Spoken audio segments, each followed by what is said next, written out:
अस्सलाम वालेकुम। इंग्लिश में एक ऐसा सवाल आ जाता है, ऐसा तर्जमा आ जाता है जिसमें बच्चे कंफ्यूज हो जाते हैं कि कोई आपसे कहता है कि अपने जूते पॉलिश करवा लो, या अपनी गाड़ी धुलवा लो, या अपने कपड़े सिलवा लो, कपड़े इस्त्री करवा लो। तो उसमें बच्चा क्या करता है गलती, वो अभी चलते हैं बोर्ड की जाने, मैं समझाता हूँ आपको। मैं कहता हूँ कि अपने जूते पॉलिश करवा लो, तो बच्चा फ़ौरन कहता है कि पॉलिश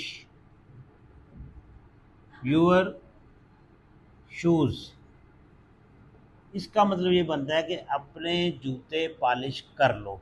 और मेरा सवाल क्या था कि अपने जूते पॉलिश करवा लो। तो इसको कैसे करेंगे, बहुत आसान है।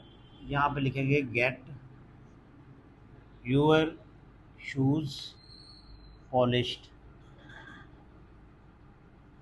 गेट यूअर शूज़ पॉलिश्ड, या इसको एक और तरीका भी है, हैव यूअर शूज़ पॉलिश्ड।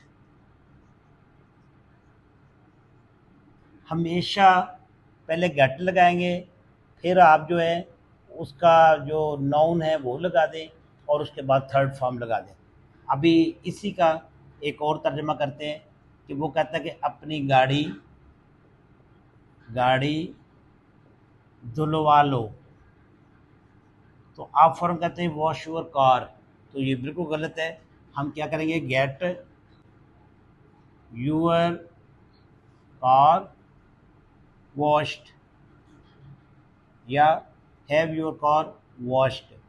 एक बंदा कहता है कि अपना घर बनवा लो, अपना घर बनवा लो, अपना घर बनवा लो। तो इसको कैसे करेंगे, उसी तरह सेम तरीका है, get your house built. Built, get your house built, या हैव यूअर हाउस बिल्ट। क्योंकि अगर आप लिख देते हैं कि बिल्ट योर हाउस, इसका मतलब अपना घर बना लो। बहुत सारी चीज़ें, एक बंदा कहता है कि अपनी गाड़ी की इंश्योरेंस करवा लो, करवा लो।